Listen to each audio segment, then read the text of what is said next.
Hello friends, welcome back to my channel. আশা করি সবাই ভালো আছো, আমিও ভালো আছি। একেই বলে কপাল, না হলে অশিক্ষিত লোকের কাছ থেকে শিক্ষার পাঠ নিতে হয়।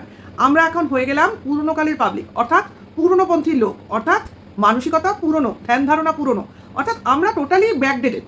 অবভিয়াসলি ব্যাকডেটেড বলবো না, ব্যাকডেটেড জন্ম বলবো। এখনকার দিনে তো জন্ম হয়নি, তাই ব্যাকডেট অবভিয়াসলি। কিন্তু ব্যাকডেটেড মানসিকতা নিয়ে চলছে কিনা সেটা দেখার চোখ থাকতে হবে, না হলে কন্ট্রোভার্সি করতে আসতাম না। কারণ কন্ট্রোভার্সি করাটাও কিন্তু দম থাকা যায়, বিশেষ করে সেই সব ব্লগারদের বিরুদ্ধে কন্ট্রোভার্সি যারা কিনা নোংরাই জন্ম, নোংরাই ধর্ম, নোংরাই কর্ম, মানে যারা নোংরায় থাকতে ভালোবাসে, নোংরা ঘাটতে ভালোবাসে, আর নোংরা দিয়ে কন্টেন্ট দিতে ভালোবাসে। তো সেই সব কন্টেন্ট ক্রিয়েটার নিয়ে আমরা কাজ করি। কাজে সেখানে হাত দিলে, চোখ দিলে, তাদের নিয়ে বললে আমাদের গায়েও নোংরার মানে ছেটানোর মতো কমেন্টস তো আসবেই। তারা বিদ্ধ হচ্ছে আমাদের কথা দ্বারা, কাজেই তারাও তাদের কথা দিয়ে বিদ্ধ করতে চাইবে, এটাই স্বাভাবিক। তো আজকের আমার কন্টেন্ট অবভিয়াসলি ম্যান্ডির একটি ভিডিও, যেখানে ম্যান্ডি কোনো এক কন্ট্রোভার্সি ক্রিয়েটারের ছবি থাম্বনেলে লাগিয়ে তার কথার কিছু মতবিরোধ তার ভিডিওতে দেখিয়েছে। তো কি বলেছে না বলেছে সেটা বলার আগে আমি বলবো, ম্যান্ডির কি কন্টেন্টের অভাব হয়ে পড়েছে? মানে তার ভিডিওতে ব্লগিংয়ের সে যা দেখায় নিত্য নৈমিত্তিক জিনিস, সেটা কি ক্লিশে হয়ে পড়েছে? অর্থাৎ লোকজনের কি সেগুলো দেখতে ভালো লাগছে না, একঘেয়েমি বোধ করছে? তার জন্যই এই কন্ট্রোভার্সি ক্রিয়েটারকে টেনে এনে নিজের কন্ট্রোভার্সি নিজেই ক্রিয়েট করার চেষ্টা করছে। প্রশ্ন কিন্তু মনে অনেক, কিন্তু উত্তর আমরা পাবো কি সেটাই আবার বড় প্রশ্ন। ঠিক আছে, তবে হ্যাঁ, আমাদের দর্শক অনেক বেশি চালাক, তারা বুঝে যায় কে কি করতে চাইছে আর কে কিসের ইঙ্গিত দিতে চাইছে। অ্যাটলিস্ট ম্যান্ডি যে কন্ট্রোভার্সি ভালোবাসে সে তো অহরহ নিজের মুখ দিয়ে বলে, না হলে কন্ট্রোভার্সি ক্রিয়েটারদের ভিডিও দেখে কেন? কারণ ম্যাক্সিমাম ব্লগার যারা সুস্থ ব্লগিং দেয়, ডে টু ডে লাইফের মধ্যে যাদের নেগেটিভিটি 100%-এর মধ্যে 99%ও পাওয়া যায় না, তারাও কিন্তু কন্ট্রোভার্সি করে না বা কন্ট্রোভার্সি ভিডিও দেখে না বা কন্ট্রোভার্সি চায় না। কারণ তারা চায় তারা যেটা দেখাবে সেটা দর্শকদের যেন গ্রহণযোগ্য হয়, দর্শক যেন সাদরে গ্রহণ করে এবং তাদেরকে চিয়ার আপ করে। আর ম্যান্ডি টাইপের কিছু ক্রিয়েটার আছে যারা জানে নিজেদের কিছু ভালো পজিটিভিটি নেই, কারণ এরা যদি পজিটিভ জিনিস প্রতিনিয়ত এদের ব্লগিংয়ে দেখাতে যায়, এদেরকে দর্শক দেখবে না। কারণ এরা কি পজিটিভ দেখাবে? এদের না আছে শিক্ষা, না আছে দীক্ষা, না আছে লজ্জা, না আছে শরম, না আছে কোনো শালীনতা বোধ, না আছে বড়দের সম্মান করার ইচ্ছা, না আছে নিজেদের ভালো থাকবার ইচ্ছা। কাজেই তাদের কাছ থেকে কোনো পজিটিভিটি আমরা আশাই করি না। তো তারা কিসের পজিটিভনেস ছড়াবে? কিছুই ছড়াতে পারে না। আজকে একটা মেয়েদের শারীরিক প্রবলেম আমরা প্রত্যেকে জানি, যারা মেয়েরা তারা তো জানি, আর এখন পুরুষ সমাজ কেন বাচ্চা বুড়ো মোটামুটি অ্যাডের জামানায় সবটাই জানে, কারণ এটা এখন ওপেন সিক্রেট। আর এটাকে নিয়ে লজ্জা পাওয়ার কিছু নেই, না কেউই লজ্জা পায়নি এখানে, কিন্তু এটাকে নিয়ে ওপেনলি আলোচনা করাতে লজ্জা লাগে। এই কারণে লজ্জা বলবো না, একটা শালীনতা বোধের অভাব লাগে এই কারণে যে কন্টেন্টের কিছু কি অভাব পড়েছে যে এই জিনিসটাকে কন্টেন্ট করতে হবে। আচ্ছা বলো তো তোমরা, একটা সাধারণ ছোট্ট জিনিস আমি তোমাদের জিজ্ঞাসা করবো, আমার মেয়েদের উদ্দেশ্যে জিজ্ঞাসা করার ইচ্ছা, এতই যখন এই মেনস্ট্রুয়েশন নিয়ে আলোচনা হচ্ছে, তো এটাকে নিয়েই আমি জাস্ট একটু আলোচনা করব। সেটা হচ্ছে যে এই যে একটা প্রবলেম, আমার কাছে প্রবলেম ভাই, কারণ আমি এই জিনিসটাকে সাদরে মেনে নিতেই পারিনি। আমার কাছে যথেষ্টই প্রবলেম, কারণ একটা সমস্যা, ঠিক আছে, সমস্যা মানে স্বাভাবিক জীবনের মধ্যে যদি এটা সমস্যা না হতো তাহলে কোনো বিশেষ দিনে বেশ কটা দিন ধরে হতো না, সারা দিন ধরেই হতো বা প্রতিদিন ধরেই হতো, সেটা তো হয় না। এটা একটা নিয়ম মেপে একটা হরমোনাল চেঞ্জ আসে আমাদের শরীরে এই সময় এই কর্মকাণ্ডের মধ্যে, এর থেকে বেশি ক্লিয়ারলি আমি বলতে চাইছি না। ঠিক আছে, তো এই জিনিসটাতে আমরা কি খুবই স্বাভাবিক আর স্বচ্ছন্দ বোধ করি? বলো তো কেউ। না, আমার কাছে কোনোদিনই এটা স্বাভাবিক স্বচ্ছন্দ ছিল না। আর আমি এই জিনিসটাকে আমি খুব মানে কি বলবো, বিরক্তির চোখে দেখি। লজ্জা পাবার কিছু নেই।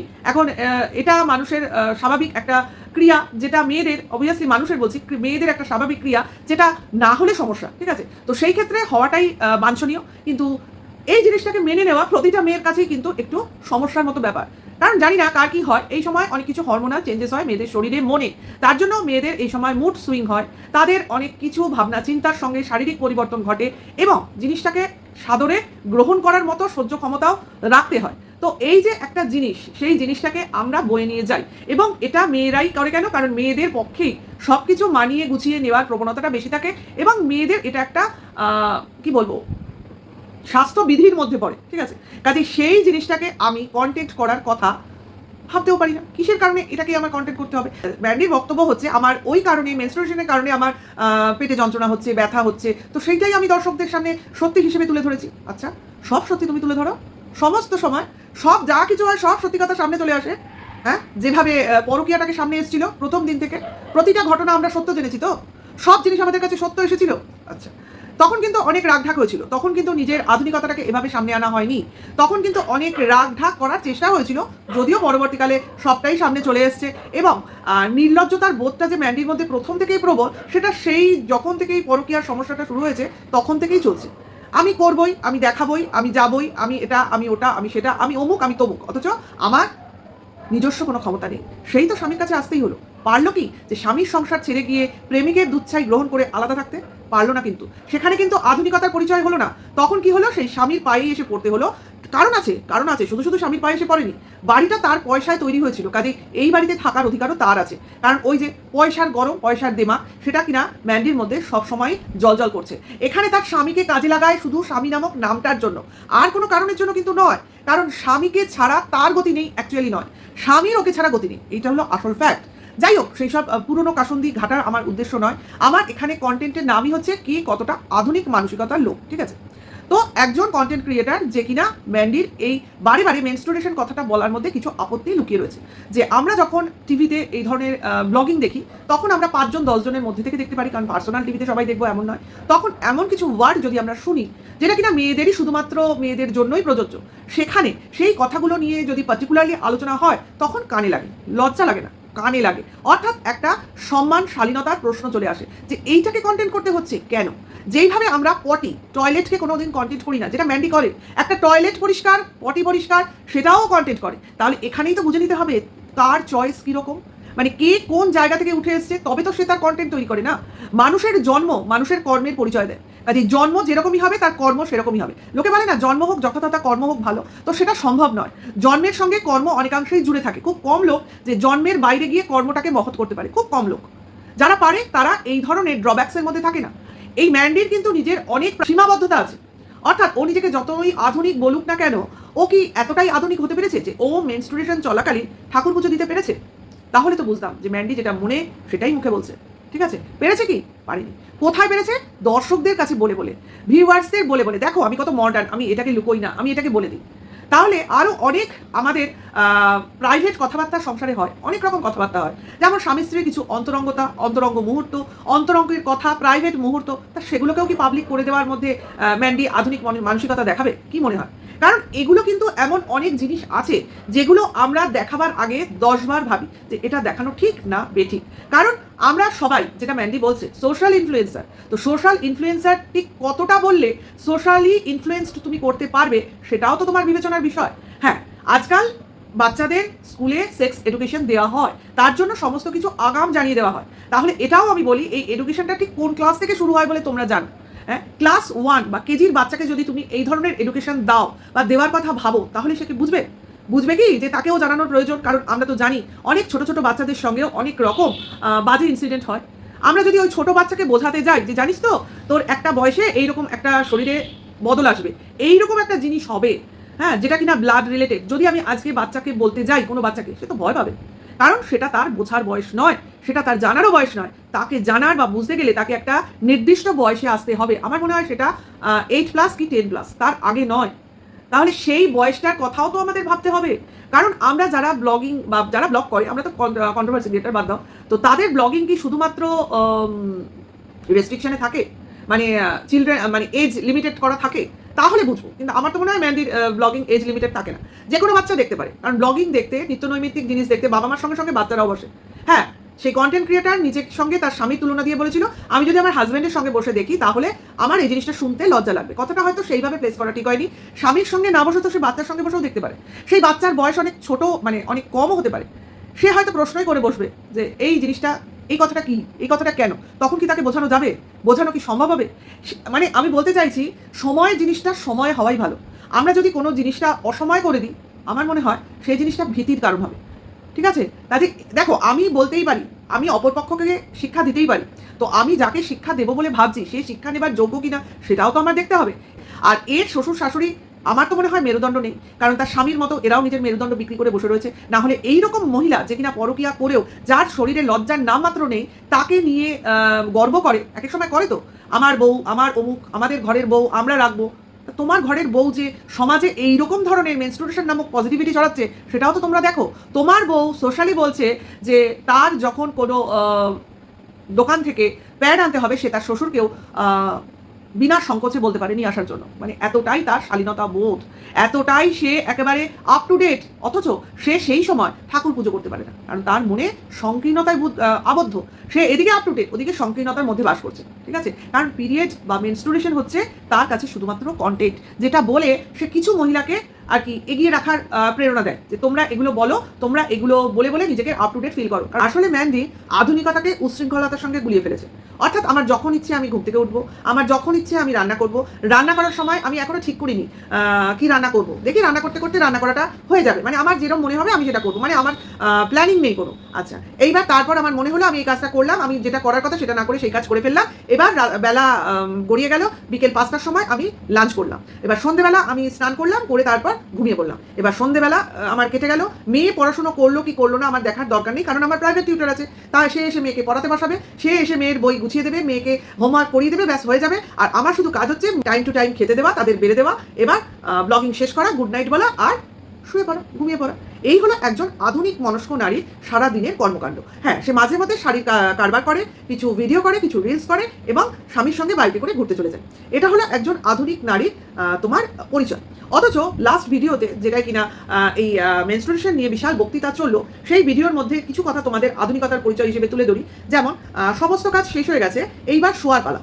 এবার সারাদিন ধরে যে নাইটিটা পরেছিল সেইটা পরেই বলছে শোয়ার পালা। তাহলে বুঝে দেখো যে সারাদিন ওই ঘর্মাক্ত অবস্থায় থাকে, সারাক্ষণ তো আর সেই এসিতে বসে থাকে না, যাই হোক থাকতেও পারে, কিন্তু দেখতে তো অত্যন্ত নোংরা আর ঘামে ভেজা লাগে। তো সেই নাইটিটা পরেই বলছে যে এইবার আমার শোয়ার পালা। যাই হোক, কিন্তু সেই মুহূর্তে একটা কাণ্ড ঘটলো, সেটা হলো তার কাস্টমার কেউ একজন যে নাইটি কেনার জন্য তার সঙ্গে বুকিং করেছিল, কিন্তু তার অ্যাড্রেসটি শ্রীমতী ম্যান্ডি হারিয়ে ফেলেছেন।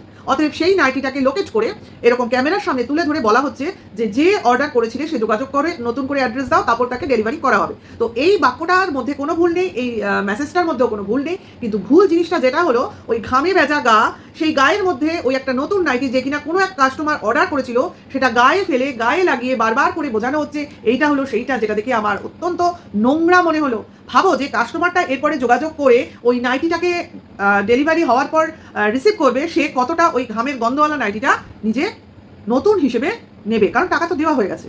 এইবার সে যোগাযোগ করলে নাইটিটা তার কাছে যাবে, কারণ এরা তো ডেলিভারি মালই তোলে, আগে টাকা নেয় তারপর তোমার মাল তোলে, বলাই থাকে যে বুকিং করার সময় টাকা অগ্রিম দিয়ে দেওয়ার জন্য। তার মানে বুঝতে পারছো, নাইটিটাকে দেখছি আর আমি ভাবছি ভাই আলাদা করে তুলেও তো দেখানো যায়, সেটা ক্রমশ গায়ে লাগিয়ে গায়ে ফেলে, মানে কতটা নোংরা হলে ভাবো এরা জিনিসপত্র নিজেদের বাড়িতে রাখে, তারপর ডেলিভারি করে, কি করে ভগবান জানে। এটা হলো আধুনিকতার একজন আপ টু ডেট মহিলার একটা দিক। তারপরে বলি আরেকটা পরিচয়, সেটা হচ্ছে একটা টিভিতে সিনেমা চলছে, সেটাকে দেখিয়ে ম্যান্ডি বলছে এখানে একটা বই চলছে যেটা কিনা পজ করা আছে। আচ্ছা, বই চলছে মানে বই তো পড়ে, বই চলে। এইখানে কিন্তু আধুনিকতার পরিচয় পেলাম না, এখানে সেই কিন্তু পুরনো আমাদের মা ঠাকুমা দিদিমাদের মতোই যারা কিনা সিনেমাকে বই বলতো, যে চল গিয়ে আজকে দুপুরবেলা অমুক সিনেমা হল থেকে কোনো একটা ভালো বই দেখে আসি। এটা আমরা শুনেছি ছোটবেলায়, সেই শোনাটা ম্যান্ডির মধ্যেও কিন্তু বর্তমান রয়েছে। তখন কিন্তু সে আধুনিকতা ভুলে গেছে, তার মনে কিন্তু আধুনিকতা নেই, শুধুমাত্র ওই মেনস্ট্রুয়েশনের ক্ষেত্রে আধুনিক মনটা জেগে ওঠে। তার জন্যই সে বলতে পারছে বইটা এখানে পজ করা আছে, ঠিক আছে? কাজেই সেইখানে আধুনিকতার পরিচয় ম্যান্ডি দিতে পারলো না, অথচ একজন কন্টেন্ট কন্ট্রোভার্সি ক্রিয়েটারের আধুনিকতা নিয়ে প্রশ্নচিহ্ন বসিয়েই দিতে পারলো। অথচ সেই মহিলা এর থেকে কতটা আধুনিক সেটা তো আমরা প্রত্যেকে জানি। এবং কতটা দুঃসাহস থাকলে যে কোনো বয়স্ক, তার থেকে অন্তত সম্মানীয় ব্যক্তি তো বটেই, তার বক্তব্য তুলে তুলে তাকে ছোট করতে পারে, তার সম্মানটাকে নিচু করতে পারে।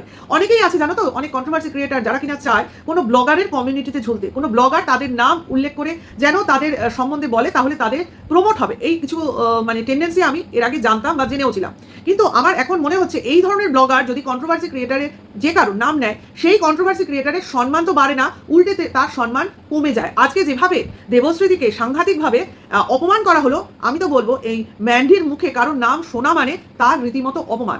ওর ক্ষমতা আছে, ওর তো মানে কোনো রকম এলিজিবিলিটিই নেই, কোনো কোয়ালিটিই নেই কোনো কন্ট্রোভার্সি ক্রিয়েটারের নাম মুখে আনা। ওর নিজের ব্লগ তো মানে নিজের চ্যানেল গ্রোই করেছে নোংরামি দিয়ে, তো সেখানে ওকে ওর মুখে কারোর প্রশংসা শুনতে হবে, ও কারোর মানে চ্যানেল জাস্টিফাই করবে, ওর কারোর কথাকে অ্যানালাইসিস করবে, ওর মুখে শুনতে হবে কে শিক্ষিত কে অশিক্ষিত, কে আপ টু ডেট নয়। এটাকে বললেই সে উদার মানুষকে পরিচয় দেবে, আর না হলে সে পুরনোপন্থীর লোকজন।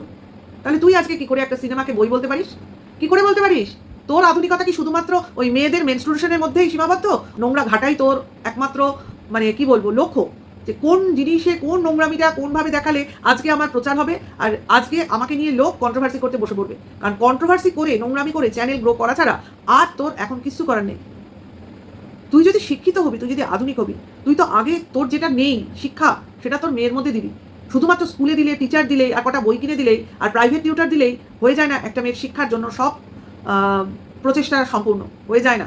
আমরা কোনো কিছুই ভুলে যাইনি। তোদের ফ্যামিলি কি আমরা খুব ভালো করে জানি, বিশেষ করে তোর শাশুড়ির সেই বিড়ির গল্প আমরা তো সবাই জানি। যদিও তোর হাজবেন্ড এটাকে বলতে বারণ করেছে, তার জন্য আমরা চুপ করে গেছি। তোর পরকীয়া যে কি নোংরামো ছড়িয়েছিল আমরা প্রত্যেকে জানি। এগুলো সব পজিটিভনেস ছড়িয়েছিলি, তাই না? সেই মদ্যপান করা স্বামী স্ত্রী বসে লাইফে বিশাল পজিটিভিটি ছড়িয়েছিলি। বল, তোদের দেখে শিখবে। তোদের বিশেষ করে তোর এই নোংরামো দেখে প্রচুর প্রচুর ব্লগার আজকে নিজেদের সম্পর্ক একদম শিখেই তুলে দিয়েছে। তারপরেও তুই বলতে এসছিস তুই নাকি সোশ্যাল ইনফ্লুয়েন্সার, অন্য একজন ইনফ্লুয়েন্সারের তুই এখানে আলোচনা করতে বসেছিস। অবাক লাগে। তোর মুখে কারোর নাম মানায় না। তুই তোর ওই নোংরা ফ্যামিলির মধ্যেই সীমাবদ্ধ থাক। নিজের মেয়েকে আগে মানুষ করে দেখা, তারপর আগে সমাজকে পজিটিভ বার্তা দিবি। ভিডিওটা এখানেই রাখছি। নেক্সট ভিডিওতে খুব তাড়াতাড়ি আবার দেখা হবে।